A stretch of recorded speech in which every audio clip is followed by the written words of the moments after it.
नमस्कार, मेरा नाम अर्पित सूरी है और इसी क्लासेस पे आप सभी का स्वागत है। इंडिया की सबसे ज़्यादा पावरफुल मिसाइल जिसे हम इंटरकॉन्टिनेंटल बैलिस्टिक मिसाइल के नाम से भी जानते हैं, वो है अग्नि मिसाइल।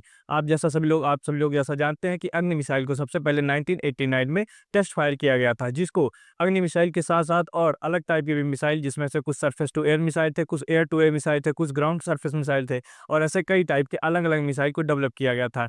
इन सभी मिसाइल को integrated guided missile development programme के तहत बनाया गया था, जो कि डॉक्टर एपीजे अब्दुल कलाम का ब्रेन चाइल्ड था। और इसके बाद इस प्रोग्राम के सक्सेसफुल होने के बाद, जो कि 2008 में जाके कंप्लीटली सक्सेसफुल हुआ था, इसके सक्सेसफुल होने के बाद इंडिया मिसाइल टेक्नोलॉजी के मामले में पूरी तरीके से आत्मनिर्भर बन गया, यानी कि सेल्फ रिलायंट बन गया। और इंडिया अपने मिसाइल टेक्नोलॉजी के मामले में यूएस और चाइना जैसे बड़े देशों को टक्कर दे सकता है और इसमें इंडिया बहुत ही आगे आ चुका है। इसके बारे में हम आज यहाँ जान रहे हैं। हमने अग्नि फर्स्ट और अग्नि सेकंड मिसाइल के बारे में पढ़ा प्रीवियस वीडियो में। अब हम यहाँ पे पढ़ेंगे अग्नि थर्ड और अग्नि फोर्थ मिसाइल, और हम जानेंगे कि ये अपने प्रीवियस मिसाइल की तुलना में कैसे खास है।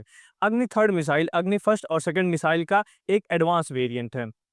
अग्नि third is the third in the Agni series missiles. अग्नि सीरीज मिसाइल का ये थर्ड मिसाइल है। अग्नि three uses solid propellant in both stages. Agni third was first tested on 9th of July 2006 from the Wheeler Island of the coast of eastern state of Odisha। Eastern state of Orissa के wheeler island पे सबसे पहले अग्नि third को test किया गया, कब? 2006 में। ये Wheeler island doctor APJ Abdul Kalam island के नाम से भी जाना जाता है, जो कि डीआरडीओ की एक मिसाइल टेस्ट फैसिलिटी है, जहां पे सभी मिसाइल का टेस्ट किया जाता है और कुछ मिलिट्री टेक्नोलॉजी जो कि बहुत ही ज़्यादा कॉन्फिडेंशियल होती है, उनकी भी टेस्टिंग यहीं पे की जाती है। After the launch, it was reported that the second stage of the rocket did not separated and the missile had fallen well short of its target। तो जब इसका पहली बार टेस्टिंग किया गया, तो इसका सेकंड स्टेज, जैसे कि मिसाइल में कई सारे स्टेजेस होती हैं, तो इसका सेकंड स्टेज सेपरेट नहीं हो पाया और सेपरेट ना होने की वजह से ये अपने टारगेट से थोड़ा पहले ही जाके गिर गया, यानी कि ये टेस्ट जो था, पहला टेस्ट इसका फेल हो गया था, इसका पहला टेस्ट फेल हो गया था।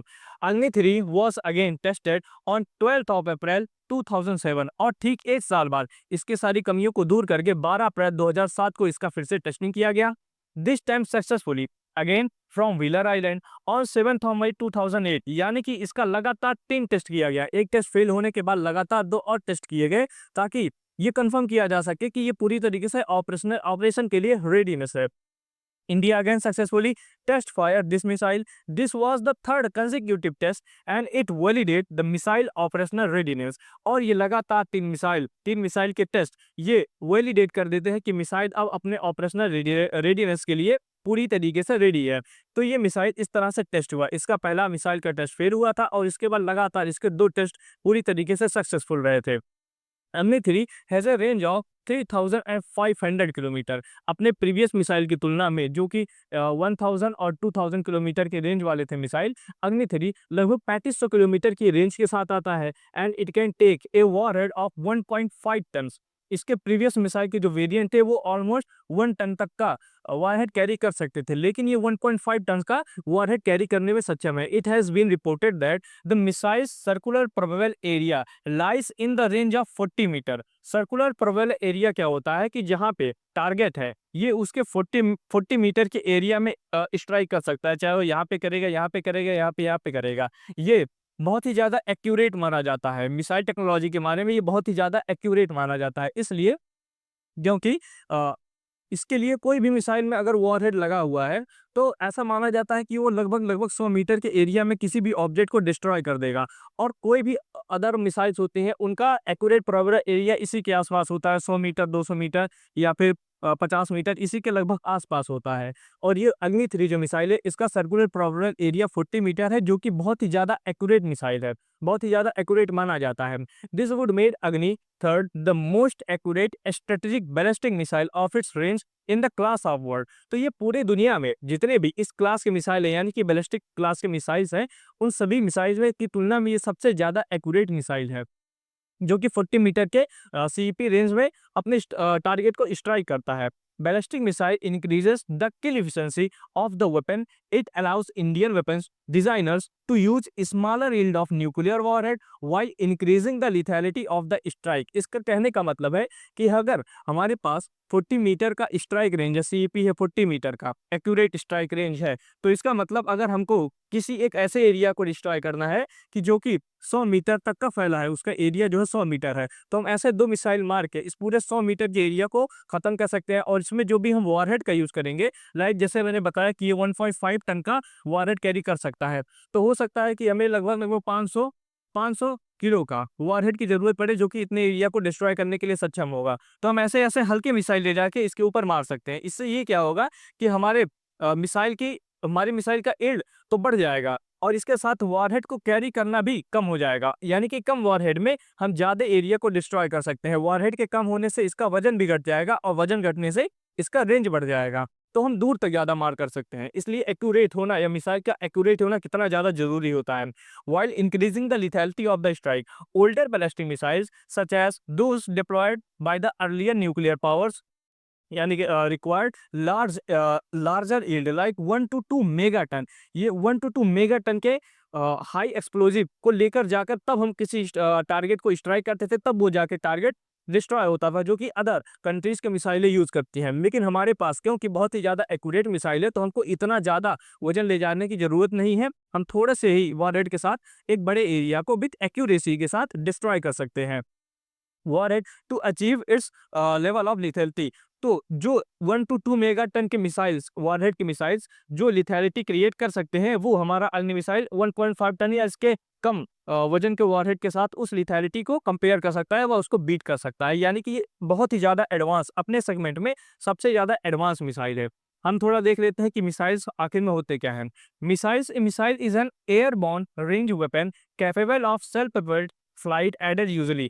एक मिसाइल वो होता है कि जो एक ऐसा एयरबॉर्न रेंज का मिसाइल होता है, एक ऐसा मशीन होता है जो अपने आप को खुद से पावर देता है। किससे पावर देता है? उसमें यूज होने वाले फ्यूल से, चाहे वो सॉलिड फ्यूल हो या लिक्विड फ्यूल हो, वो उसको यूज करके अपने आप को खुद प्रोपेल करता है, आगे बढ़ाता है बाई ये प्रोपेलर, जेट इंजन और ए रॉकेट मोटर मिसाइल रिफर। यानी कि इसमें या तो कोई जेट इंजन लगेगा या फिर कोई रॉकेट मोटर जो अलग से डिजाइन किया जाएगा और इसका यूज करके वो अपने आप को आगे बढ़ाता है। Any projectile that is thrown. Missile systems usually have five system component.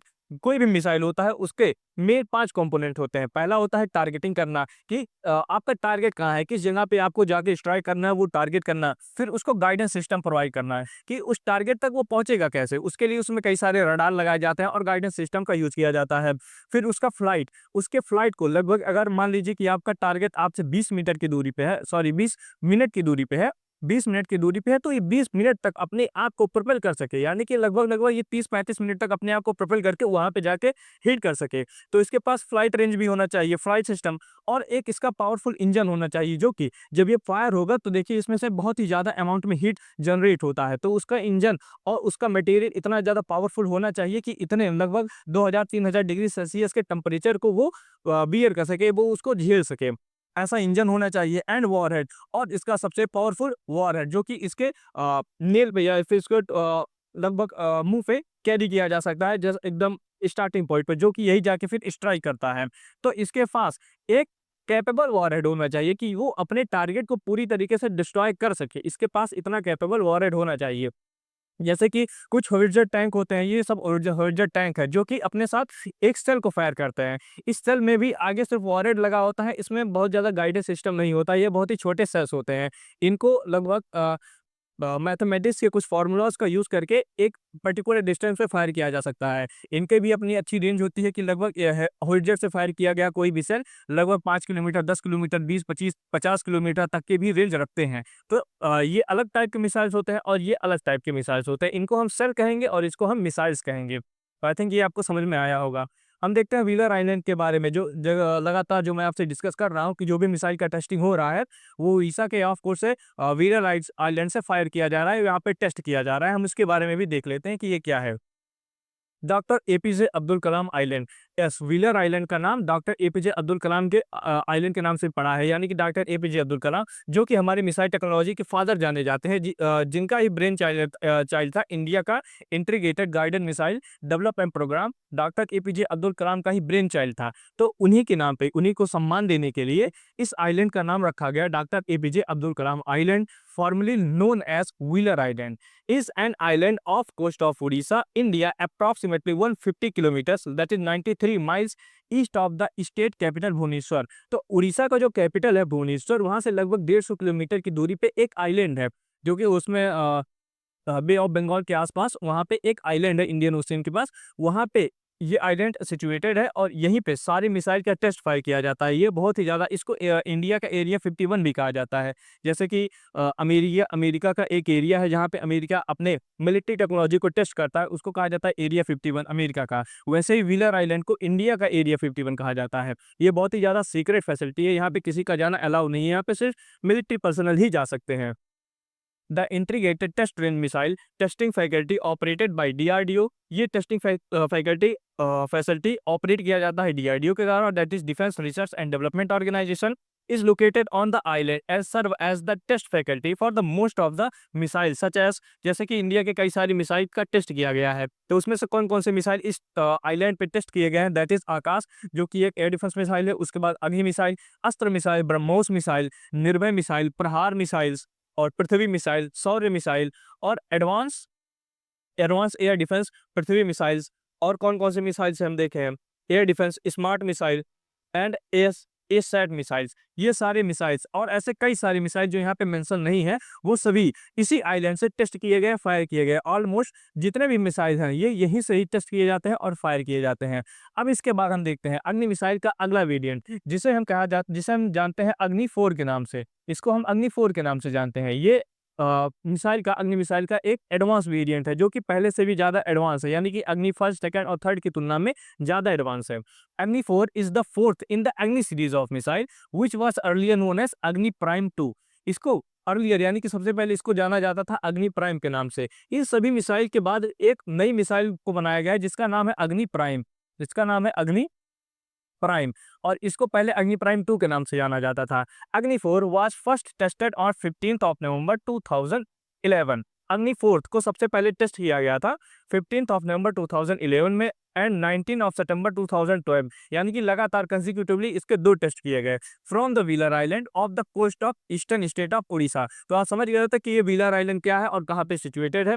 And full range of 4000 kilometre, जैसा आपने अभी पहले देखा कि अग्नि 3 मिसाइल का रेंज लगभग 3500 किलोमीटर का था, लेकिन अब अग्नि 4 मिसाइल का जो रेंज है वो 4000 किलोमीटर का है। 4000 किलोमीटर यानी कि लगभग 4000 किलोमीटर का है। The missile lifted off from the road mobile launcher at 11:48 hours. इसको लॉन्च करने के लिए किसी लॉन्च पैड की जरूरत नहीं पड़ती, ये किसी रोड मोबाइल लॉन्चर पे यानी कि किसी ट्रक पे माउंट होके वहाँ पे इसको लॉन्च किया जा सकता है, यानी कि ये इंडिया के किसी भी जगह पे किसी भी लोकेशन पे जाके ये लॉन्च किया जा सकता है। इसको लॉन्चर के लिए एक पैड की नहीं बल्कि एक लॉन्चिंग पैड जैसे कि एक रोड मोबाइल ट्रक की जरूरत पड़ती है जो कि मॉडिफाइड होते हैं।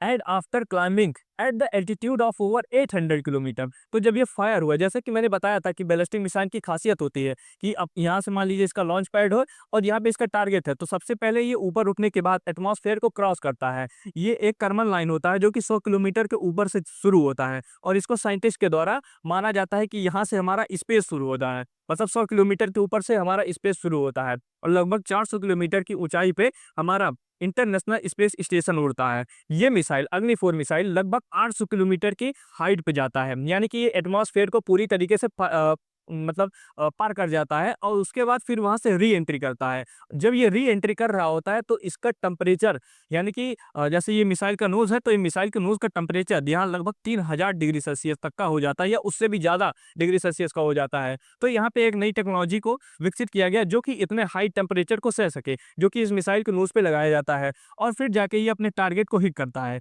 जब ये अपने टारगेट को हिट कर रहा होता है तो इसकी स्पीड ऑलमोस्ट 25 मैक की होती है। इसकी स्पीड ऑलमोस्ट 25 मैक की होती है, जो कि किसी भी डिफेंस मिसाइल सिस्टम के द्वारा या एयर डिफेंस मिसाइल सिस्टम के द्वारा रोक पाना बिल्कुल इम्पॉसिबल है। इतने हाई स्पीड से इसको रोका नहीं जा सकता। हाँ, फॉर्चुनेटली कभी कभी अगर दुश्मन की किस्मत अच्छी है तो ये इसको डिटेक्ट करके रोक सकते हैं, लेकिन 99% केसेस में ये डिटेक्ट नहीं हो पाता। अगर डिटेक्ट भी हो पाया तो इसको फिर रोका नहीं जा सकता, इसको हवा में मारा नहीं जा सकता। और इस तरह ये फायर किया गया designated target in the Indian ocean. और इंडियन ओशियन में एक इसका टारगेट था जो कि इसको पूरे एक्यूरेसी के साथ हिट करता है। Remarkable degree of accuracy following 20 minute flight. ये 20 मिनट की फ्लाइट पूरा लेता है, यहाँ से लॉन्च होने के बाद अपने टारगेट को हिट करने तक टोटल ये 20 मिनट का समय लेता है, और इतने टाइम में ये अपने जाके टारगेट को हिट कर देता है। तो ये इतना ज़्यादा अपने प्रीवियस वेरिएंट से इतना ज़्यादा ये खास है। इसके बारे में हम और भी देखते हैं। Carrying a payload of explosive weighing 8 tonne. ये अपने साथ 1 टन तक का, मतलब मिनिमम 1 टन तक का वेट अपने साथ कैरी कर सकता है। द मिसाइल री entered the atmosphere and with stood temperature of more than 3000 degree Celsius. तो 3000 डिग्री सेल्सियस से भी ज़्यादा का टेम्परेचर ये होल्ड कर सकता है, ये अपने आप को बियर कर सकता है, सह सकता है। With a range of 3000 to 4000 kilometre, अग्नि 4 ब्रिजेस द गैप बिटवीन अग्नि 2 एंड अग्नि 3। तो अग्नि 2 और अग्नि 3 के बीच का जो गैप बन रहा था वो अग्नि 4 आके ब्रिज कर देता है, उसको बराबर कर देता है। It was again successfully test fire on 20th of January 2014। तो इसके भी लगातार, इसके भी 3 टेस्ट किए गए, एक बार 2011 में, 12 में, फिर 2014 में। Agni 4 is equipped with state of the art technologies that is include indigenously developed laser ring, laser gyro and composite rocket motor. तो ये एक टेक्नोलॉजी होती है रिंग, लेजर गायरो, और इसके साथ जो इसमें मोटर यूज किया जा रहा है वो रॉकेट मोटर। ये सभी डीआरडीओ के द्वारा इंडिजिनियसली डेवलप किए गए, यानी कि ये किसी दूसरे देश से एक्वायर नहीं किए गए हैं, ये डीआरडीओ के द्वारा खुद से डेवलप किया गया है। It is a 2 stage missile powered by a solid propellant. Its length is almost 20 metre and its launch weight is 17 tonne. तो जब ये लॉन्च होता है अपने वॉरहेड के साथ तो इसका टोटल वेट 17 टन तक का होता है। And it can fire from the road mobile launcher. तो जैसे मैंने पहले बताया कि ये रोड मोबाइल लॉन्चर के द्वारा कहीं भी ले जाके इसको फायर किया जा सकता है। ये इसको और भी ज़्यादा लीथल बनाता है, ये इसकी खासियत को बनाता है। ये है अग्नि मिसाइल। अग्नि missile is a long range ballistic missile. जैसा कि आपने देख सकते हैं, ये अग्नि 5 का एक वेरिएंट है, जो कि इसके आने वाली वीडियो में हम इसके बारे में जानेंगे कि अग्नि 5 क्या है और अग्नि 6 मिसाइल ये अपने दोनों मिसाइल की तुलना में क्यों उतना खास है। अग्नि 6 जो अभी अंडर डेवलपमेंट फेज में है, जिसका 1-2 टेस्ट किया जा चुका है, ये लगभग 14,000 किलोमीटर तक का रेंज रखेगा, जो कि ऑलमोस्ट पूरी दुनिया को कवर कर सकता है, यहाँ तक कि ये यूएस तक भी पहुंच सकता है। ये जो अग्नि 5 मिसाइल है, इसका रेंज लगभग 5000 किलोमीटर का होगा। यो 5000 किलोमीटर की रेंज में ये सारे देश आ जाएंगे। यहाँ पे आप देख सकते हैं पूरा रसिया आ सकता है, अफ्रीका के पार्ट, पूरा मिडिल ईस्ट, यहाँ पे कुछ यूरोपियन पार्ट्स आ सकते हैं, यहाँ पे चाइना पूरा आ सकता है, आधा रसिया आ सकता है। इसके बाद जब अग्नि 6 बनाया जाएगा वो लगभग 14,000 किलोमीटर का रेंज होगा, जो कि लगभग इतने बड़े एरिया को घेरेगा। यहाँ पे रसिया का कोर्स खत्म होने के बाद यहाँ से अलास्का शुरू होगा, यहाँ पे ये अलास्का तक को हिट कर सकता है। अग्नि 6 मिसाइल ये इतना ज़्यादा पावरफुल है। ये हमारा अग्नि 4 मिसाइल का वेरिएंट है, आप इसको देख सकते हैं। तो ये रहा पूरा एनालिसिस कि अग्नि 4, अग्नि 3 और अग्नि 4 कैसे मिसाइल हैं और कैसे इतने एडवांस हैं। अब हम नेक्स्ट वीडियो में जानेंगे अग्नि 5 और अग्नि 6 मिसाइल के बारे में और अग्नि प्राइम मिसाइल के बारे में। तो आई थिंक आपको ये पूरा वीडियो समझ में आया होगा। अगर आपको कहीं भी डाउट है तो आप कमेंट सेक्शन में कमेंट कर सकते हैं, आपका इसका रिप्लाई दिया जाएगा। फिर आपसे मिलते हैं नेक्स्ट वीडियो में, तब तक के लिए जय हिंद।